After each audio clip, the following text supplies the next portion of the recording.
मेरठ के गुदरी बाजार हत्याकांड में 16 साल बाद इंसाफ हुआ है। यूपी के इस ब्लाइंड केस के खुलासे के पीछे एक ऐसा नाम है जिसके बिना ये कहानी राज बनकर रह जाती। आईपीएस आलोक सिंह तब मेरठ में एसएसपी थे। इस समय कानपुर के एडीजी जोन। 23 मई साल 2018 को हुए इस चर्चित केस में जो हुआ उसने पूरे यूपी को हिला दिया। लव ट्रायंगल में 3 युवकों के कत्ल ने सनसनी फैला दी।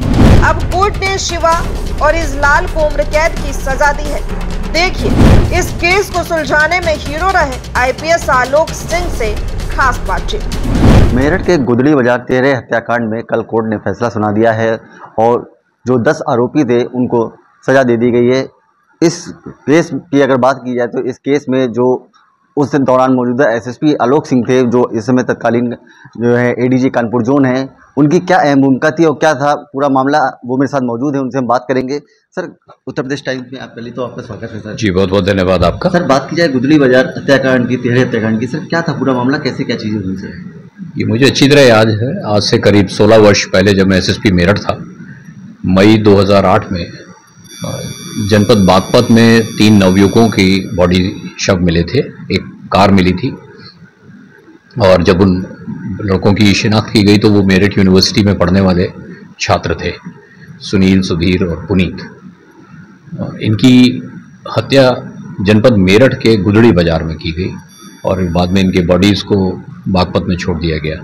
जैसे ये सूचना मिली तो एक बहुत ही अच्छी टीम हम लोगों ने तैयार की और उस टीम के द्वारा गुदड़ी बाजार में जो घटना स्थल था जहाँ उसको पूरी तरह से उस पर दबिश डाली गई और इस टीम के द्वारा जितनी वहाँ पर फॉरेंसिक एविडेंस थी, बैलिस्टिक एविडेंस थी, तमाम जगह वहाँ रक्त के चिन्ह थे जिनको छुपाने की, दबाने की कोशिश की गई थी। इन सब को वहाँ से कलेक्ट किया गया। मेरठ एक बहुत ही संवेदनशील जनपद है, तो उस समय 2 हमारे सामने चैलेंजेस थे क्योंकि घटना बहुत लोमहर्षक थी। एक तो इस घटना का सफल अनावरण हो और जो अपराधी हैं उनको कानून के माध्यम से, इन्वेस्टिगेशन के माध्यम से माननीय न्यायालय के समक्ष प्रस्तुत किया जाए, और दूसरा चैलेंज था कि उस संवेदनशील जनपद में किस तरह कानून व्यवस्था बनाए रखी जाए। तो इसी को देखते हुए पूरा भारी फोर्स के साथ, अच्छी टीम्स के साथ गुदड़ी बाजार में इस सीन ऑफ क्राइम को प्रिजर्व किया गया और जो मुख्य अभियुक्त है हाजी इजलाल और उसके साथी हैं, इन सब के विरुद्ध एक बड़ा विधिवत तरीके से एविडेंस गैदर की गई और इसको माननीय न्यायालय के समक्ष प्रस्तुत किया गया।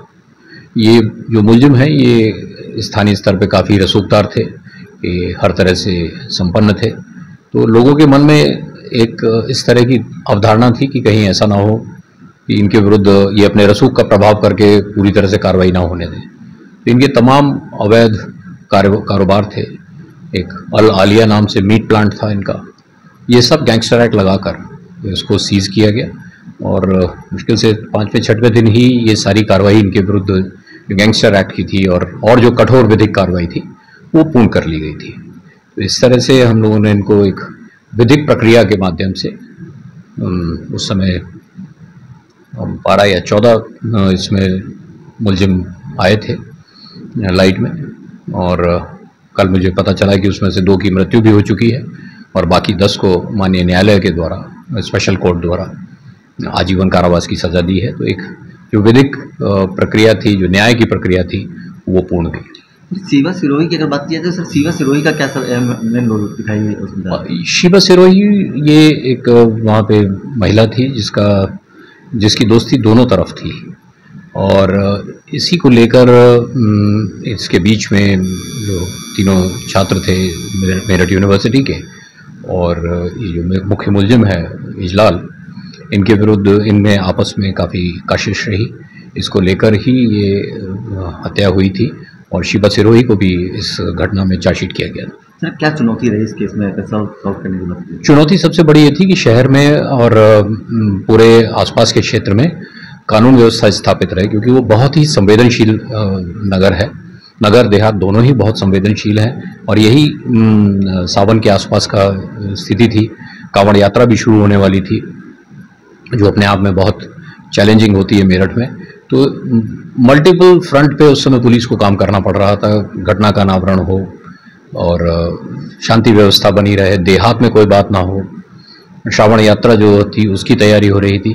तो इन सभी चैलेंजेस पर एक मजबूत टीम वर्क के माध्यम से हम लोग इसको वहाँ पर इस चुनौती को हम लोगों ने स्वीकार किया। और मुझे कल बड़ी प्रसन्नता हुई इस बात पे कि माननीय न्यायालय द्वारा जो बात पुलिस के द्वारा प्रस्तुत की गई थी उस पर अपना जजमेंट सुनाया गया। वहाँ से जिस तरीके से आप फिर घर आए, उसके बाद सर कैसे केस को फॉलो करते रहे, किस तरीके से चीज़ें रही हैं? देखिए, तो व्यक्ति तो इसमें इंस्टीट्यूशन काम करते हैं। उस समय जो इनिशियल कार्रवाई थी वो मैं एसएसपी था तो मेरे द्वारा शुरू की गई, टीम्स थी उनको तो किया गया। पुलिस की इन्वेस्टिगेशन है, फॉरेंसिक साइंस लेबोरेटरी की रिपोर्ट्स हैं, अधिवक्तागण हैं, डीजीसी क्रिमिनल हैं, और सबसे बड़ी बात वो परिवार जिन्होंने अपने लड़के खोए वो हर समय इस लड़ाई में, इस न्यायिक लड़ाई में संस्थाओं पर विश्वास करते रहे, जिसके कारण से ये इस स्थिति तक हम लोग पहुंच पाए। सर, जिस तरीके से बताया जाता है कि जब कांड लोगों ने किया उसके बाद जो है ये बॉडियों को लेके जब गाड़ियों में भर के गए, उसके बाद का जो माहौल था वो काफ़ी डरावना था। हाँ, वो जो मैंने कहा ना, वर्ड जो मैंने यूज़ किया कि लोमहर्षक घटना थी। घटना स्थल काफ़ी विभत्स था, जगह जगह खून बिखरा हुआ था और वहाँ संघर्ष हुआ था। उस संघर्ष के चिन्ह थे क्योंकि तीनों ही ये युवा थे और जो जिन्होंने हत्या की वो भी संख्या में काफ़ी थे और उनका अपना घर था जहाँ पे उन्होंने हत्या की। तो काफ़ी संघर्ष हुआ था क्राइम सीन ऑफ क्राइम पे। तो उसके जो सीन ऑफ क्राइम को विज़िट किया गया उसमें काफ़ी इस तरह के चिन्ह मिले थे जो इस संघर्ष की जो विशालता थी, जो संघर्ष की स्थिति थी, उसको दर्शाते थे। तो ये थे सर हमारे साथ एडीजी जोन साहब, जिन्होंने उस केस के बारे में बताया कि मेरठ का जो खुदा 13 हत्याकांड था किस तरीके से उन्होंने फॉलो किया, किस तरीके से चीज़ों में काम किया। जिस तरीके से कोर्ट ने कल फैसला सुनाया है तो कहीं ना कहीं उससे भी लोगों को काफ़ी राहत मिली है और परिवारजन इसके लिए कोर्ट को भी बधाई दे रहे हैं। कानपुर से उत्तर प्रदेश टाइम्स के लिए जितेंद्र वर्मा की रिपोर्ट। हम हैं देश के दिल, उत्तर प्रदेश की धड़कन, उत्तर प्रदेश टाइम्स।